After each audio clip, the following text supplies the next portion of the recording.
Hello everybody, and welcome to the first of NAPCAN's National Child Protection Week's webinars.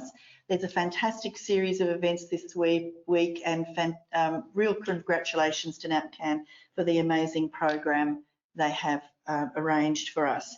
As Australia's National Children's Commissioner, it's my very great pleasure to be the facilitator of this webinar, and we've got a wonderful panel to hear from. I'd like to start, of course, though, by first acknowledging the traditional owners of the lands that we're joining you from here in Canberra today, the Ngunnawal people, and pay my respects to their elders, past, present and emerging, and also to the traditional owners of the lands that you're joining from today as well, and a special call out to children and young people who may be joining us today. A little bit of housekeeping first.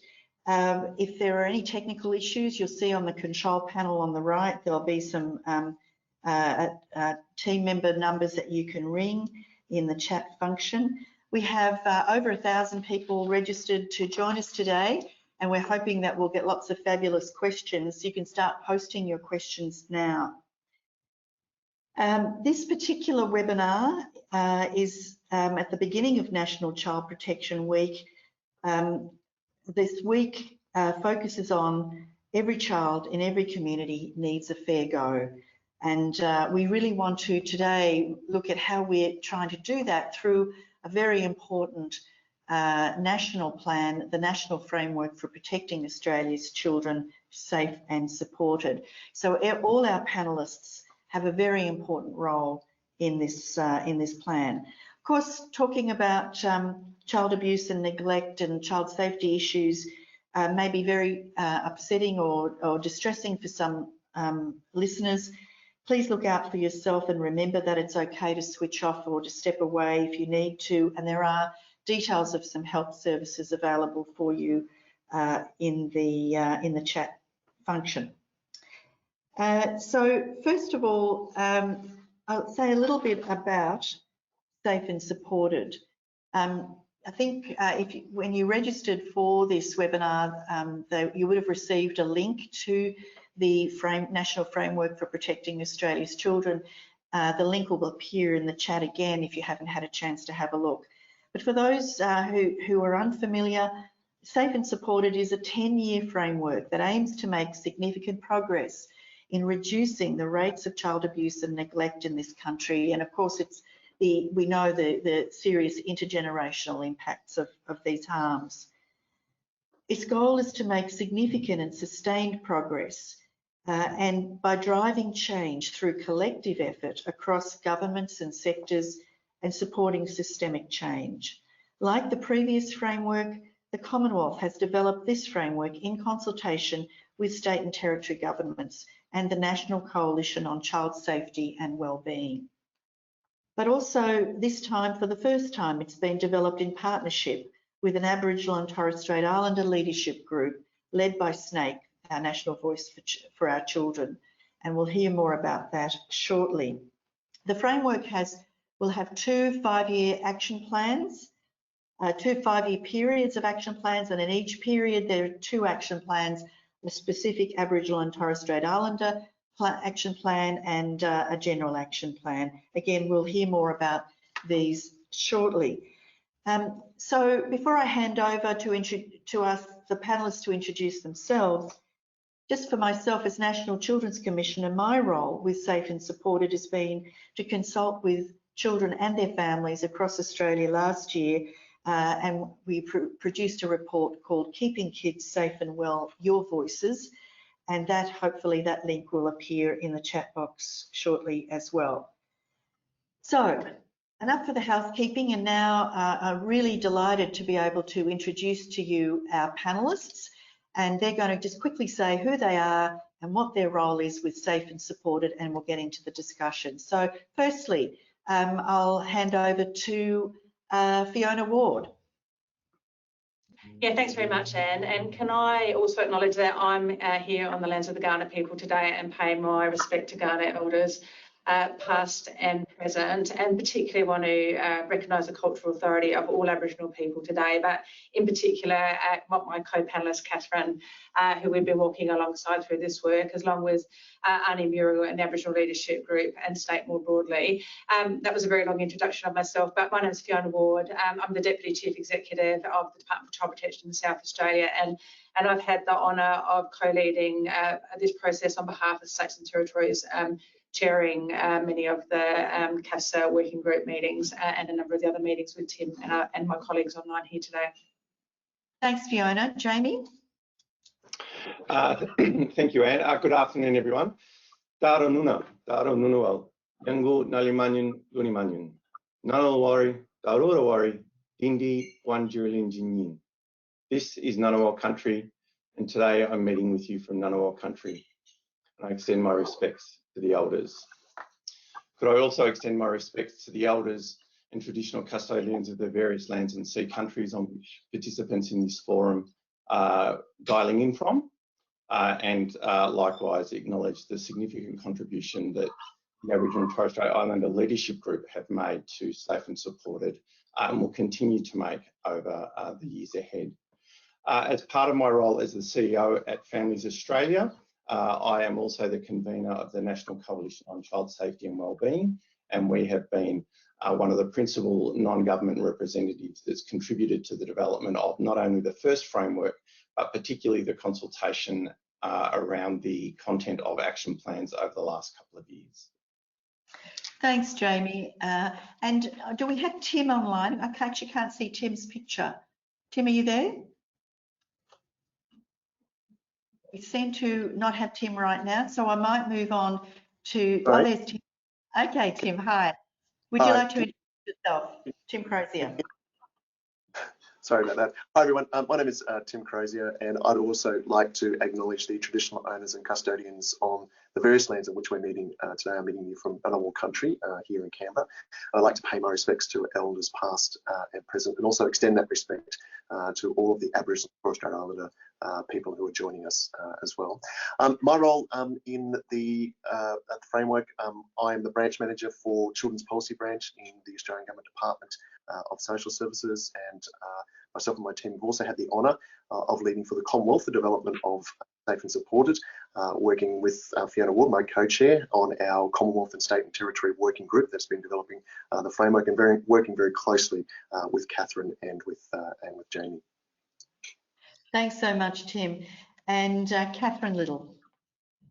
Well, hello, as stated, my name is Catherine and I'm a Little, so I belong to the central regions of Australia as an Abundarinya, belonging to the central Aranda mob on my grandfather's side, and on my grandmother's side the Lurija mob, which picks up around about Rainbow Valley, which is also beautiful, beautiful country and extends through Wataka and just past Uluru. So very proud of my homelands. Also very proud to say that today I am sitting in Tandanya, which is this awesome cultural icon on the lands of the Ghana people. So acknowledging the lands that I'm on, acknowledging all the mob in the rooms today, any leaders past, present, emerging, and of course any ancestors that might have decided to turn up and have a listen in today. I guess, as mentioned, SNAKE played a critical role in negotiating Safe and Supported, and I had the great privilege of being the chair of the Aboriginal Leadership Group, a group made up of some of the smartest and most invested people across the country. So a real privilege to have really even been at the table with them. Thanks, Catherine. And I'll stay with you for the first question. And just a reminder to the audience, please post your questions in the chat whenever you're ready. So the fact that there is now a specific plan for Aboriginal and Torres Strait Islander people that was developed in partnership with the leadership group, as you mentioned, I want to go to that issue and ask you. So it's been said that this is a key mechanism in responding to the Closing the Gap Target 12 to reduce the rate of overrepresentation of Aboriginal and Torres Strait Islander children in out-of-home care by 45% over 10 years. Could you share with us the significance of this plan to you and what you hope can be achieved by it? Yeah, reduce it by 45% over 10 years. How amazing. I think I'm going to start at the core and the heart of the issue, and that is that our understanding that all Aboriginal and Torres Strait Islander children have the right to grow up healthy and strong, connected to their culture, connected to their country, and connected to their community. We know that there needs to be better acknowledgement and understanding of the context of a child and a family. This includes their historical and cultural context, because they're different all over the country. What we know and what has consistently been brought to the table through us, through the communities and families and organisations that we represent, is that our understanding of kinship and care is very, very different to non-Indigenous families. You know, we don't have a typical nuclear family with mum and dad and 2 children. We grow up with our aunties and our uncles and our brothers and our sisters, our cousins and our grandparents.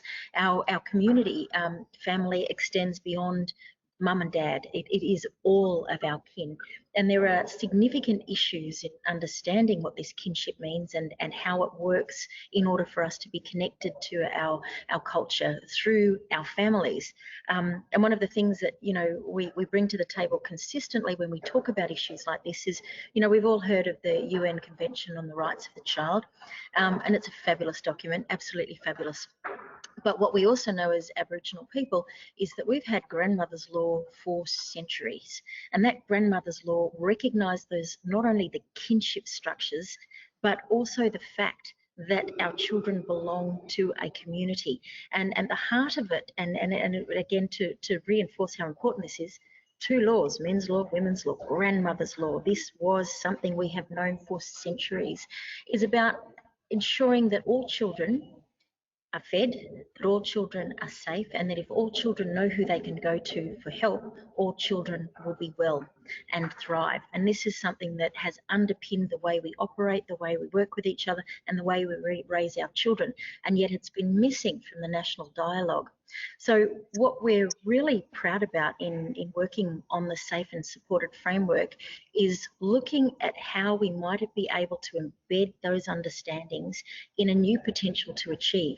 So late last year, when it all came together, it was looking very different, because this was the first time, as mentioned, we were able to negotiate using the priority reforms of the National Agreement on Closing the Gap. And this agreement said that we could take it back, we could negotiate, we could understand the bigger picture of what's actually happening. And our leadership group did not miss a beat on this. You know, the message from our communities and our organisations and our families and the group itself was really clear. They did not let us forget this for a minute. And that was that in negotiating safe and supporter, it could not be business as usual. It had to be developed differently, and that our children could no longer sit in the background of policy reform in a system that separates them from their family and culture at such alarming and disproportionate rates. And it's really easy to miss what we're talking about when we talk about alarming and disproportionate. What we're really talking about is gross overrepresentation. Nearly 50% of all children in out-of-home care belong to the Aboriginal and Torres Strait Islander communities. This is not okay. This is not a simple matter. So what the leadership group said in negotiating was that we couldn't go to the table and come out with a national framework that flagged piecemeal reform when we're talking about one of the most off-track targets in the national agreement. And more importantly, we couldn't do this knowing all too well, and everyone knows all too well, that lifelong and intergenerational repercussions for our children are horrific if we don't look at different ways to stem the flow of children going into the out-of-home care system and look at better ways to reunite children with family and culture. It recognised in line with the transformation elements of the agreement that the system itself needs to change, because the system is what's creating this. We hear continually in media revelations about how our children are harmed in out-of-home care. These stories carry with them horrors and tragedies that are not something new to us. We are the families that grew up from the stolen generation. These things do not surprise us, and yet they appear to have surprised government over generation and generation, and yet we knew it. Our child protection systems, we know, are driven by risk aversion, and yet we think that they're looking at the wrong risks. Are these risks about protecting our system, or are they about protecting our children? Because what we know is we're all trying to keep our children safe from things like abuse and neglect, but we're not looking at what the risks for a child really are, and that includes the risks of becoming isolated, the risks of becoming vulnerable, and the risks of becoming lost in the system. So when our children continue to be harmed by these systems, what we know is that none of us can sit here comfortably believing that we're doing the right thing for these children. Our child protection systems are currently not addressing the risks for our children. In actual fact, they're very clearly multiplying them.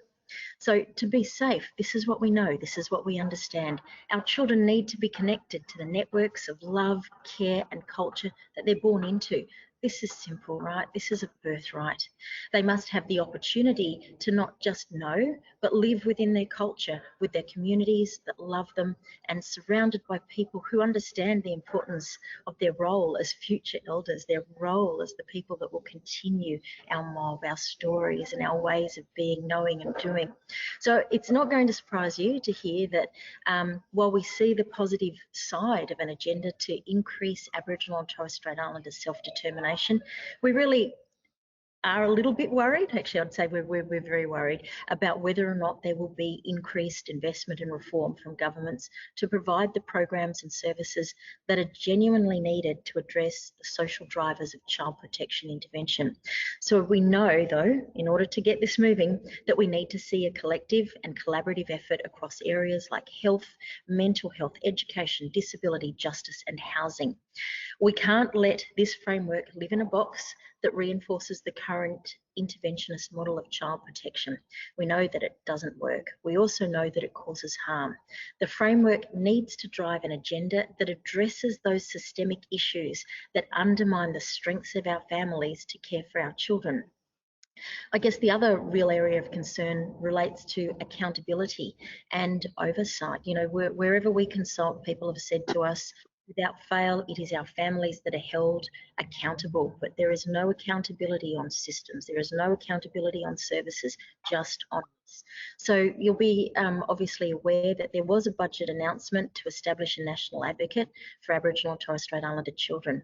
We don't think this particular element of it has had enough oomph. We recognise that government has worked really hard at trying to find a way to get it, but it needs to be able to oversee and it needs to be able to investigate systems and services that are causing harm for our kids. So what we're calling for at this point in time, of course, is for it to become truly independent. It needs to be empowered and legislated, and it needs to help drive the systems of accountability and really focus in on the rights of Aboriginal and Torres Strait Islander children. Of course, there, as we know going forward, and I'm sure this is going to come up as part of this conversation, there are going to be significant questions around governance and oversight of this particular plan more broadly, and how will we know that the implementation is genuinely driving change, which we'll talk about a bit later. But what we know and understand is that it has to be in line with the closing the gap principles of priority reform. But I'll be quiet for now and talk about them a bit later. Thank you, Anne. Thanks, Catherine. And really what you've already started to do is to paint a picture of what success would look like for you, which I'm going to ask the others about in a minute. But also what you've sort of described, I would see as a real, you know, the Aboriginal and Torres Strait Islander plan, children's plan here, is like a marker of cultural and systems change that you're aiming for here, that we all want to see this change happening. And so thank you very much for setting that scene for us from your perspective. So I might turn now perhaps to Tim, and I'll follow up with the others on the question of what does success look like? And how will we know this safe and supported framework has been successful? Over to you, Tim. Thanks, Anne.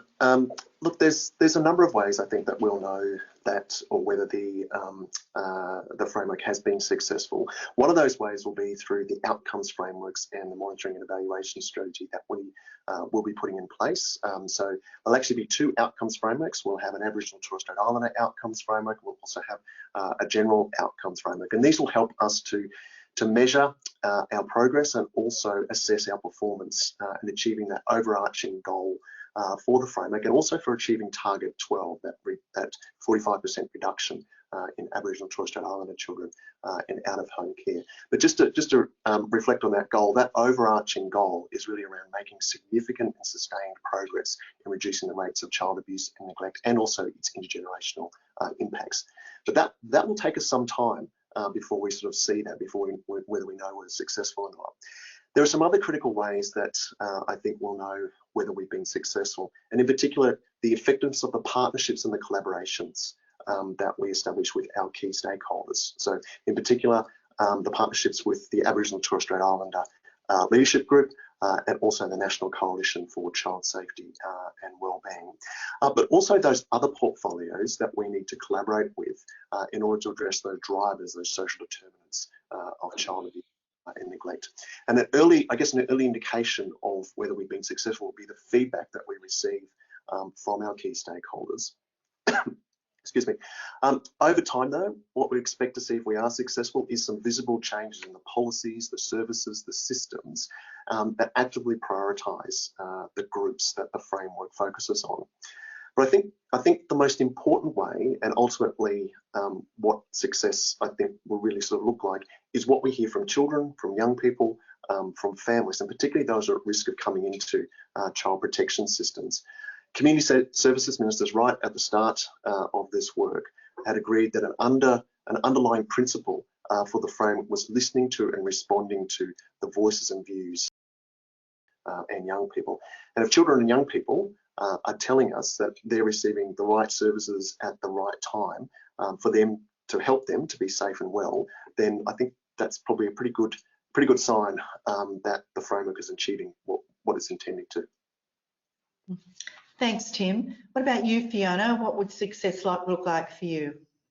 Yeah, thanks, Anne. And I always think Catherine's a hard act to follow, and then a couple of that with Tim. So, but for me, it's important for us to recognise that success is going to look different at different points throughout both the development and the implementation of Safe and Supported over the next 10 years. Initially, though, I think it's been about making sure we start the way we intend to finish. And for me, sort of the success in the development of the framework has been about holding true to the process of shared decision making between governments and SNAIC and the Aboriginal Leadership Group, alongside, of course, the National Coalition. From my perspective, working with the Aboriginal Leadership Group has been an incredible, actually, honour, but also an incredible experience. And today, I think, has been really successful. And that's not to say there's not a lot more to be done, but I feel like the journey has been a really positive one today. From the outset, I think what we've managed to do is we've had and held on to a shared vision on what we need to do collectively to get things right for Aboriginal children and families. And while I know it's not only Aboriginal children and families, I think that's such a critical focus of this plan moving forward. So I think holding tight to that shared vision has been pivotal. And often I've found when we haven't quite got alignment, going back to the vision is what sort of has brought us all together and enabled us to continue to work through any issues as they presented themselves.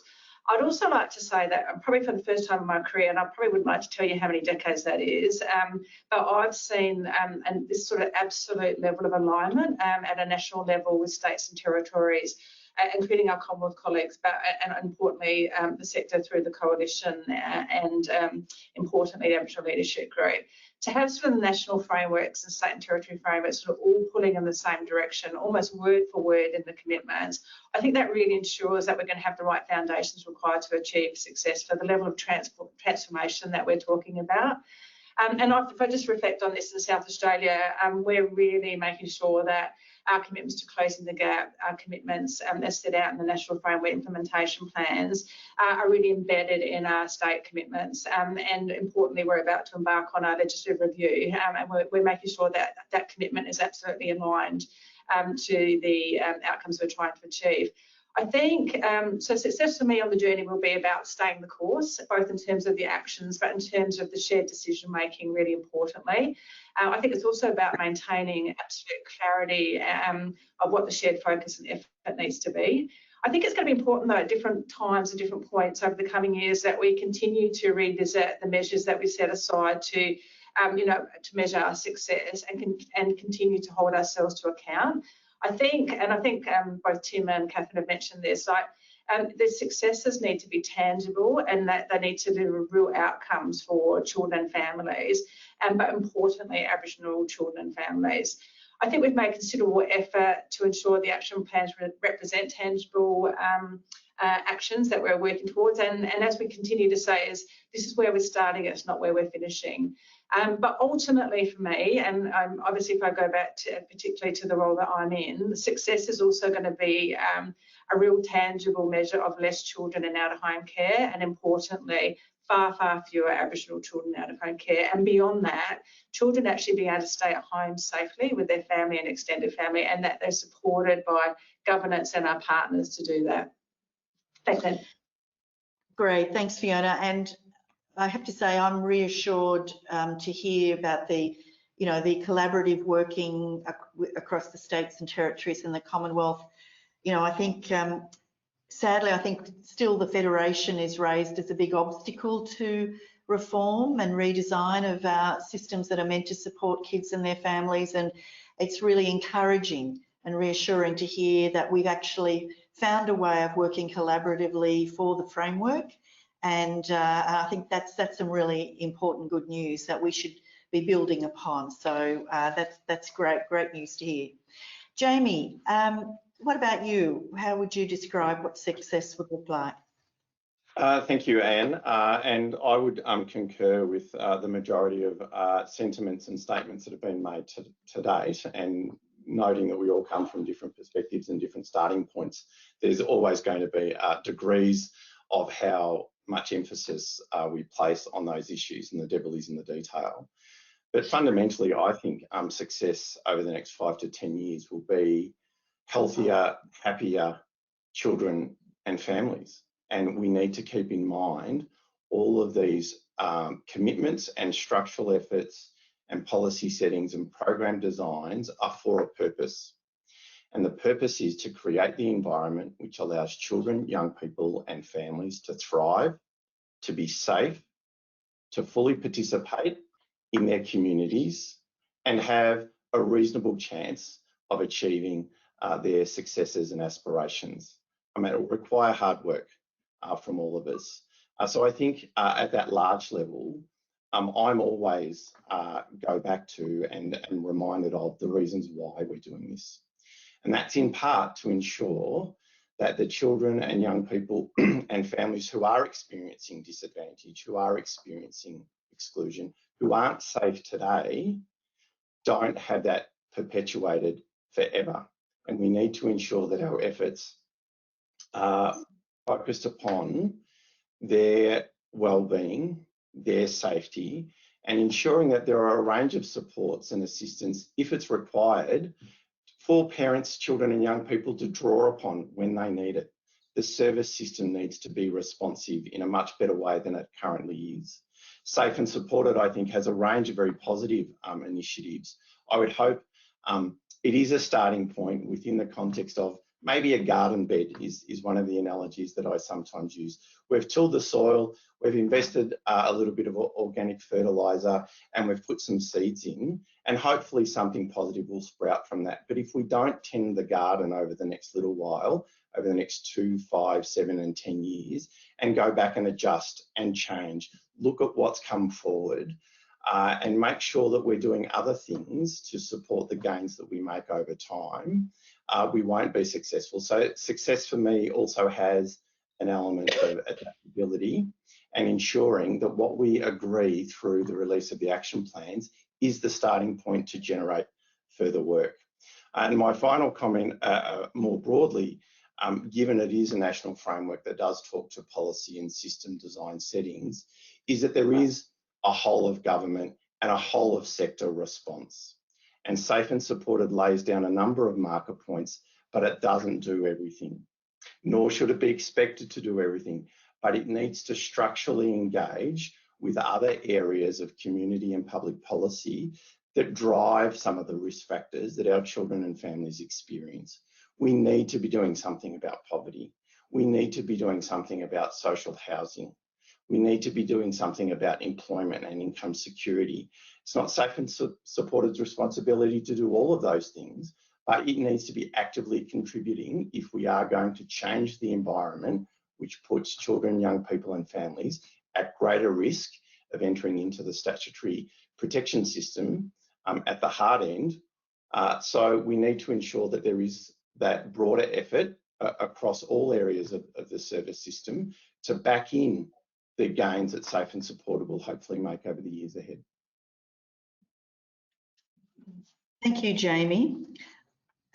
So we've got some aspirations there and things that we're aiming for from everybody in terms of what success looks like. I'm going to come back to you, Catherine, now to start a round of commentary on what are the barriers that you see, the risks to achieving the successes that you were hoping for, and how do you think we could overcome these barriers to success? So we're going to quickly do that round now, and then we're going to open up to questions from the audience. It is a short webinar today, so I'm going to have to be tough and keep you all to a brief commentary at this point. Thanks, Catherine. Look, the biggest barrier, of course, is keeping the momentum up. You know, we've talked about tending the garden. I reckon, Jamie, we've got to bring all gardeners out all at once and garden really hard and accept we're all going to get sunburnt and we're all going to be really tired, because systems change is tough work, particularly when again, if we talk about the system, we've talked about the need for collaboration, but as it is, they are still disparate, and we know our children do not sit in disparate portfolios. So getting every single department aligned, getting everyone to understand that you cannot keep passing the baby from one jurisdiction to another. You can't keep saying our line stops here. So changing that is going to take a lot of work. I think also looking at what accountability genuinely is. If we're serious about this, then we have to hold ourselves to account, and we have to find another way that doesn't say in 10 years' time, oops, sorry, we tried, when in actual fact, perhaps we didn't try hard enough.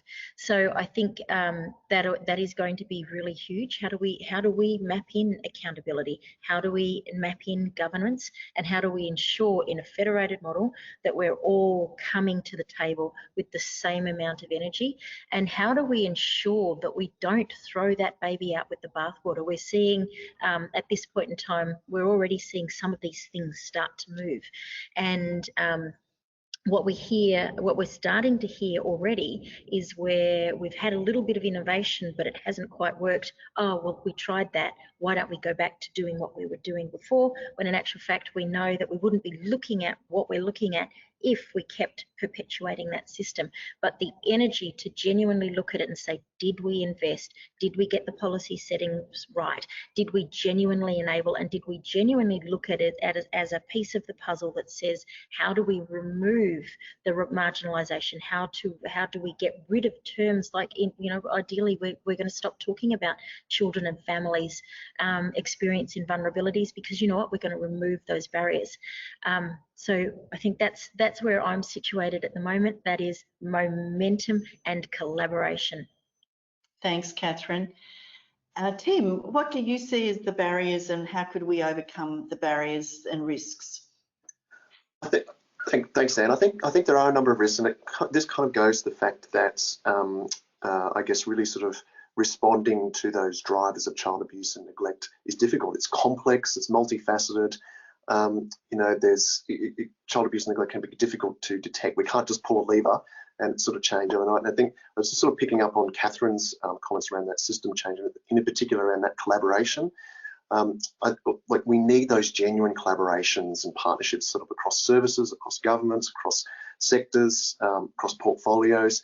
I think we've made a really good start to this, but it's hard to do and it's hard to sort of maintain. So one of the things we're committed to is in terms of establishing those collaborations through the governance arrangements that we'll be sort of putting in place for Safe and Supported, and in particular working in partnership with the Aboriginal and Torres Strait Islander Leadership Group.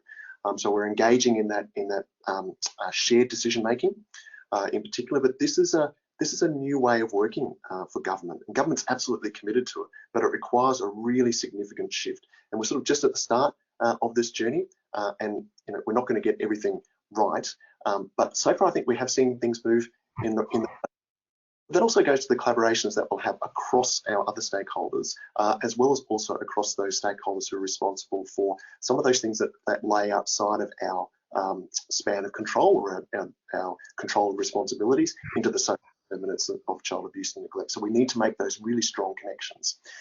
A couple of other areas. One is around sort of workforce as well. You know, we know that there are workforce challenges across the economy, and are particularly acute in the care sector. There are some specific actions in both action plans, the general and the Aboriginal and Torres Strait Islander action plans, about developing a sort of a sustained and skilled child and family services workforce, including a First Nations workforce. And this goes to how we sort of attract and retain workers, as well as also building the capability around trauma-informed and culturally aware services. But I don't think we can sort of underestimate the challenge that we've got around workforce. And the last risk I'll just sort of mention is around growing or investing in the Aboriginal community controlled sector. If we are really to sort of reduce the overrepresentation of Aboriginal and Torres Strait Islander children in child protection systems, it's critical that we grow the ACO sector so that we have more Aboriginal organisations delivering services to Aboriginal and Torres Strait Islander people. At the moment, the ACO sector, you know, it's relatively small, and there's many non-Indigenous organisations that are providing services to Aboriginal and Torres Strait Islander people. One of the key actions in the action plan is about all jurisdictions, the Commonwealth and states and territories, developing investment strategies for growing the ACO sector.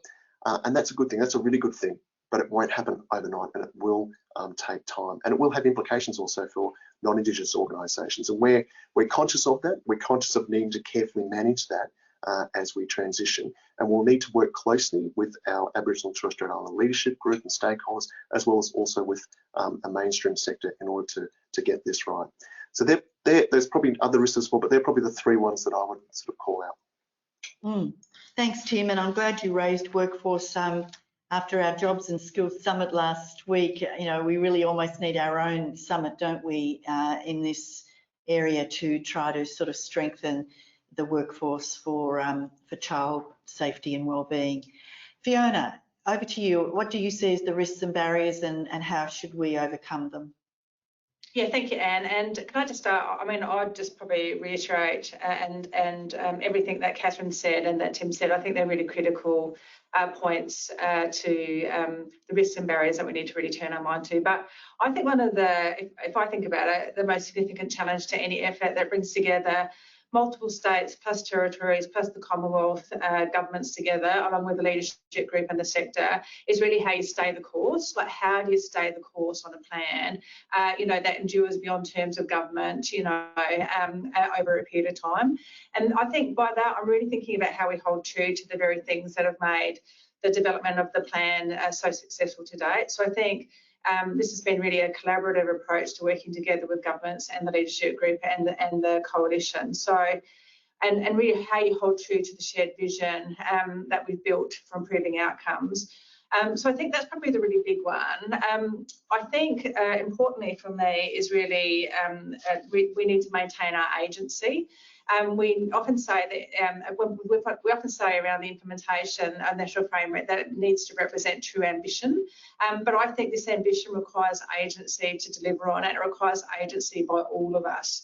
What we've learned today is when we work collectively, our shared agency is extremely powerful. If I just reflect on where we've come from, even in the last sort of 18 months, to even where some of those conversations were, if I even think about it from a state and territory point of view, to where some of those commitments are now, there's been significant shifts. And I think that's the collective impact of our agency, and it is really powerful. So I think what I would say is that everyone can and everyone should hold governments and our partners to account to make a difference for our children and young people. And we need to do that regularly throughout the course of this journey. And then we also need to be brave enough to say, if it's not working, we need to try something different. Or, and if I pick up on your point, Catherine, actually it would work if we actually did more to support it. What does that look like? And let's hold ourselves to account about what that should be. Thanks, Anne. Thanks, Fiona. And finally to you, Jamie. And after this, everyone, I'm going to try and go to some of your questions for the remainder of the webinar. So, Jamie, your comments on barriers and how to overcome them.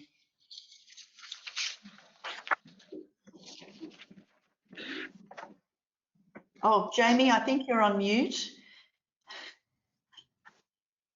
Apologies. I'll keep my comments brief so that we can hear from our participants. But I think at a very broad level, one of the biggest risks is a resistance to change from all of us, from all stakeholders, from all partners. Safe and supported needs to be able to achieve systems change to improve outcomes for children and families.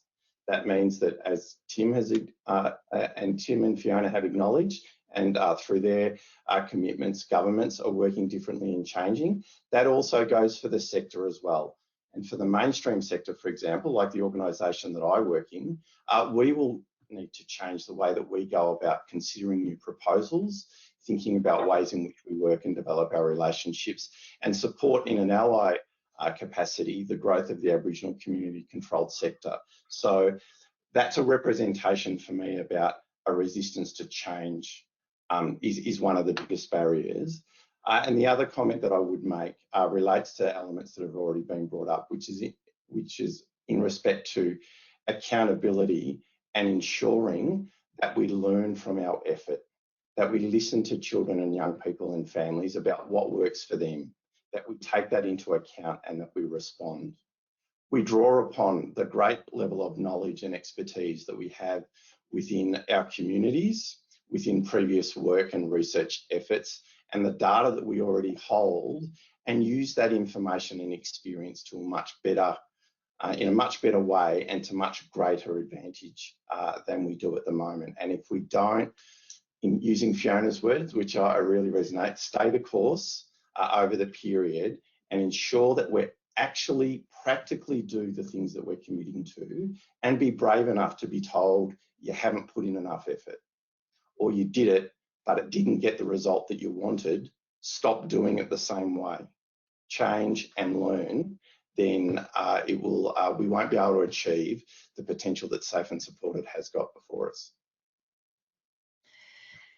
Thanks, Jamie. And well, I guess all of you have really highlighted we've got a big job on our hands here. It's one thing to have a framework and a set of actions, but it's really complex. It's really hard work, and it's going to require all of us to be part of that change, and perhaps to examine our own potential to resist change at various times. So thank you for laying out your reflections. And I'm going to turn now to some of the questions we've got.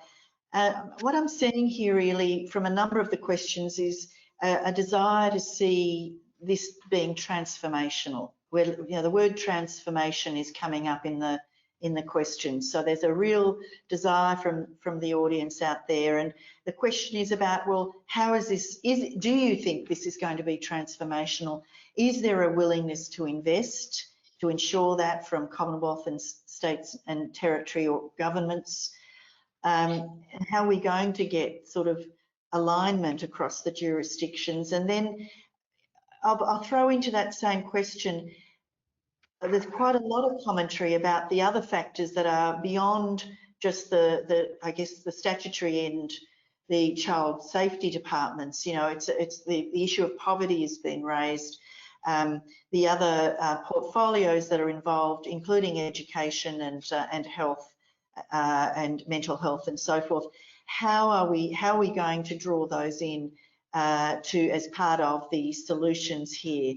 How are we going to get those partnerships across the different portfolios that perhaps aren't at the table here? So I've put together a number of themes that are coming through now, but I'll go back to whoever would like to respond about, is this going to be transformational? How are we going to make sure that it is? Anyone? I'm happy to jump in because I think what we've already heard, well, what I am hearing already, right? I have not had to say everything that I needed to say because other people have jumped in, which is fantastic, right? When we started this journey, it was us reiterating and reiterating language is important. And again, when we were negotiating the agreement from an Indigenous perspective, what they said again is the moment you open that document, you see our voice, and our voice needs to be represented, because for too long for Indigenous people, we've been the add-on, that little addendum at the end that says, okay, and what about this? Now, that doesn't mean we don't still look for the things like the targeted action plans, and we need those things because what we're looking at is gross overrepresentation. But even in the language that I have heard in the throughout the session coming from my peers at the table with us right now, a lot of them are the things that we have been saying. So that is, invest in the Aboriginal community controlled sector, because we get better results in the Aboriginal community sector. We know that there are similarities relating to things like the workforce development, but if you'd heard the nuances, there are also commentary from my peers relating to the fact that we need more culturally appropriate training for our services as well, so that when we enter those environments, we're actually looking at what's really happening on the ground. I know things like stay the course, devil in the detail, these are things that we reiterate consistently in our negotiations with everyone. So I am already hearing transformation in language, and language at this point in time is absolutely critical, because language sets the frame and that we all come to the table and negotiate on. So I think for us, when we were negotiating, we were also looking at, we weren't going to win everything, right? And potentially the policy itself did not need to win everything. What it needed to do was look at what the levers were, and I know I heard Tim speak to that earlier as well, because it's understanding what's in there and what else is coming. That looks at collective effort and active efforts right across government. And there are some really big initiatives coming into play. So it is about keeping those conversations open, understanding what is genuinely out there and how we can make all of these levers pull simultaneously. So from the Aboriginal perspective, of course, we have some really big things at play, like the sector strengthening work plan, development plan, and we've got the overarching closing the gap initiatives, but we've also got things like the policy partnerships coming on board, which put all of the departments into the room simultaneously, so that we're not only hearing from people like myself who represent the peaks, but also independents, community members who are saying, is this working? How do we change it? What did we look for? And how do we collectively move together? So I am hopeful, but I'm always hopeful. I'm really pleased to hear that, Catherine. You're hopeful, I can be hopeful too. That's great. Thanks, Tim. Go. And thanks, Catherine. I completely agree with Catherine's words there. I guess I sort of see it at two levels as well. There's the actions that go to that system reform, and they are things like some of the things that Catherine sort of mentioned, the delegation of authority to Aboriginal community controlled organisations, child protection systems, that investment strategy, as well as those culturally aware services, as well as also looking at the interface between child and family services and other services that we know are really important for addressing some of those drivers of child abuse and neglect. But it also goes to our ways of working and that formal partnership, that shared decision making that we're entering into with the Aboriginal and Torres Strait Islander Leadership Group. As I said before, that's a really significant change for government, and as I said, government's really committed to it. But it is a really significant mindset shift for government as well. We've been working really, really closely also with the National Coalition on Child Safety and Wellbeing. We've been working very closely in terms of developing up some of the actions under the General Action Plan as well. So I think just in terms of the actions and the activities for that system reform, as well as also the way in which we're embedding our working arrangements in our governance that will be there for the life of the framework, I think is really quite transformational. Wow, we're on a positive roll here. We're seeing lots of transformation. Jamie or Fiona, you want to jump in? I was just going to give another really practical example, because I think the ways of working is really critical, and making sure that we're demonstrating that all along the way. But I was just thinking even just legislative reform. So when we started this conversation, and it's probably quite a while ago now, there were quite a few jurisdictions that were trying to work out how they could commit to the review of legislation and the embedding of the Aboriginal Child Placement Principle and active efforts in the legislation. And it probably was prohibitive back at that point in some jurisdictions, but I think now we've actually got that as a commitment front and centre in the implementation plan, and I think that's transformative. I think having child protection legislation across the country that ensures that the Aboriginal Child Placement Centre, Aboriginal the Aboriginal Child Placement Principle is front and centre in everything that we do, as well as active efforts. I think that's transformative. Jamie? Thanks, Fiona. Thank you. It certainly has got the capacity to be transformational, and there's some really solid foundations that have been set through work to date. We have, the National Coalition has maintained a desire to ensure that there is integrated links between safe and supported and a range of other national frameworks and action plans, and strong links into other portfolios of governments respectively, and we'd like to see that more prominent as we go forward. And in no way is that to understate the efforts individual jurisdictions in the Commonwealth collectively are making. And in some regards, as we have done previously, it is important to acknowledge that the Commonwealth and all states and territories signed up for another 10-year commitment. And at the end of the last commitment of the first framework, it was up in the air for a little while, as I understand.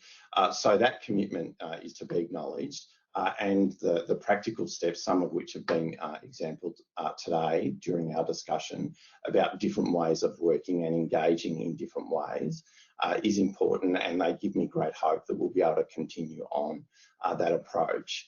And I also acknowledge that that requires the sector more broadly and mainstream services in particular to be open to change in different ways of doing things as well, and drawing on the experience we have and working with the Aboriginal and Torres Strait Islander Leadership Group and our respective jurisdictions, or the Commonwealth nationally in our capacity, to engage in that process on a good faith basis and be up for that challenge, engage in that transformation.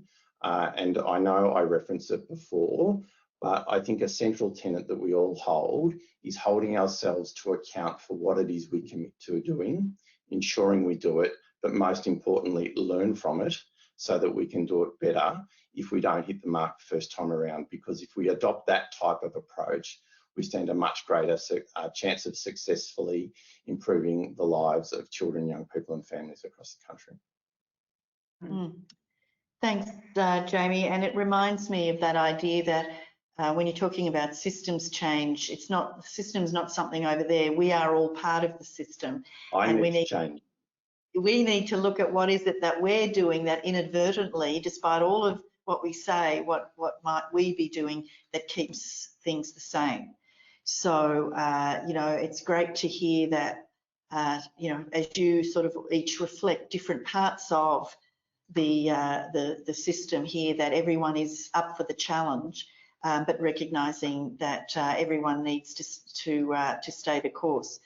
I'm going to now go back to the questions, and we've got a few more minutes to look at. There's quite a few questions about prevention and early intervention, and I just wondered whether there might be a few of you might like to sort of comment on what you think this framework and the action plans will deliver by way of prevention and early intervention. Thanks, Anne. I might start off if that's okay. So one of the focus area, we've 4 focus areas in the framework. Focus area number 2 goes to a national approach to early intervention and target supports, and this really sort of focuses on trying to strengthen the interface between policies and services that really sort of support children and family services, and those other areas that address those things I mentioned before outside the control of community services ministers or child and family services ministers, that really go to sort of those social determinants of child safety and well-being. We've already seen some initial actions that go to this. There was the announcement in the Closing the Gap 2021 implementation plan, where the Commonwealth is investing $49 million into improving multidisciplinary responses to Aboriginal and Torres Strait Islander families that are experiencing multiple and complex needs, and this is specifically around addressing that target 12. So that's how it can work across a range of different services to improve, I guess, the service responses that are being provided. But there's also a number of other sort of actions and activities that the framework will be going to, and they include things such as like having a greater focus on community-led, I guess, place-based initiatives in some existing sites. You know, those active efforts, as we mentioned before, around the Aboriginal and Torres Strait Islander child placement principle, and really sort of embedding around that. And also that, as I mentioned, that really strong focus around those collaborations with those other agencies, those other portfolios, those other levels of government that really sort of do focus on those social determinants. But yes, I think there is some strong there's strong elements in both the General Action Plan as well as also in the Aboriginal and Torres Strait Islander Specific Action Plan. And I was just going to build on that a little bit, Anne, because I think what this plan really reflects is a deeper understanding about the complexity of need that families are presenting with when they present to child protection systems across, all jurisdictions. And it was actually something that you said the other day, and it really reinforced some of the work out of the Australian Centre for Child Protection, which is making sure that we design services to address the complexity of need that families are presenting with. And that actually means certainly from a state point of view and territory point of view, actually thinking about how we do our business differently, and thinking about that in every element of the work we do, right down to how we fund services, but particularly clinically how we design work differently. And I think you're right, Tim. I think the work around the multidisciplinary work, is one opportunity that we have to think about that in a way, and that's going to be specifically focused for Aboriginal children and families moving forward. But I think you're right in asking the question, but what we now know deeply is we do know the experiences of families that present to us that then translate to their children coming into care. And I think if we think about that in all of our design elements, that will have a preventive element to it. Thanks, Fiona, and that really links to some other questions that I'm seeing, and I'll go to those now because we're going to shortly start running out of time. But it's about that design element you mentioned, about how to involve kids and children and young people themselves in informing the design of the shared vision, so that they're not just the focus of the systems change, and I'm reading directly here now, but the designers of it, and to have ownership of that vision as well. So it's like that idea that we're not just doing stuff to kids and their families, but we're actually listening to what it is they need in the design of the services. So, happy for anyone to go to that as well. Yeah, look, I think we do, and it really closely links to what was just talking about. We do a lot of on-the-ground consultation, and without fail, children and families know what they need. So it's quite an amazing thing. And if we're looking at, if we map it to the systems change that we were just talking about, from an Indigenous perspective, we're not only looking at those investments into multidisciplinary approaches that ensure children have their ability to engage at all different levels, as well as their families. We're also looking at different ways we can support them during that phase, different ways we can evaluate that those voices are coming through and that we're hearing them. So there's quite an incredible energy at the moment that recognises community involvement, and I guess that's why we focus so much on community-controlled responses, because they're the ones in touch with our kids. I think about, say, for example, what we have in Alice Springs at the moment. Easy for me to talk about my own home, where we've got a lot of antisocial behaviour going on at the moment, and these kids, they're traumatised, and that's what they're saying. They're saying, this is what we need, this is how we need you to respond. But we now, for the first time ever, really have a few levers in place that mean that we can say, for the first time ever, we can respond to what you're actually telling us, and we can start developing programs based on those policies that will enable us to resource this appropriately. So that's one way of doing it. Thanks, Catherine. And I've really got to do my job here and wrap this up very quickly. Jamie, final comments from you, and before we finish. And we need you off mute again. Thanks. Thank you. Thanks. And we need to be able to do both. And there's some both respond to the needs of the statutory, those involved in the statutory system, and have better responses. We also need to ensure that we do maintain a focus on the broader early intervention and prevention work to ensure that we're equipping and supporting children and families to develop the skills that if they experience vulnerability and pressures, that they can draw upon their own capacities and strengths, supplemented by supports from the service system and bounce back out of that trajectory into the tertiary end of the system and back into stronger family connections, stronger extended family connections, and greater participation in their community. So we need to maintain our awareness of undertaking a series of concurrent actions, maybe disproportionate with a greater focus on the statutory or tertiary end, but we need to maintain an active contribution in the early intervention and prevention space as well.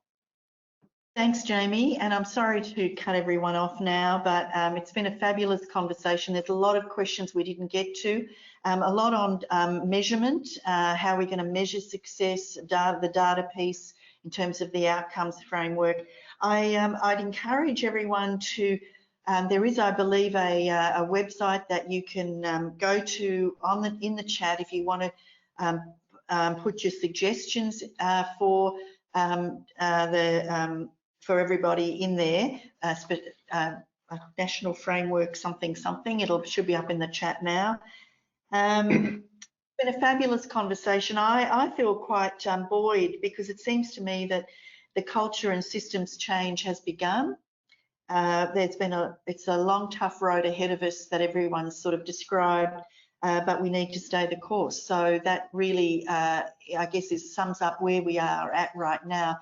I'd like to thank the panelists for their participation today and sharing their work. And in wrapping up the webinar, I'd like to thank everyone who participated. It's obviously not the end of the conversation. I hope you'll take the time to talk with your colleagues and perhaps to post your suggestions into the website that's there. NABCAN's going to post all the recordings of the webinars this week on their website. And when it finishes today, there's a short survey that's going to be popping up. Please share the information about the other webinars with your networks. And finally, thank you everyone for joining us today, and thanks particularly to the panelists.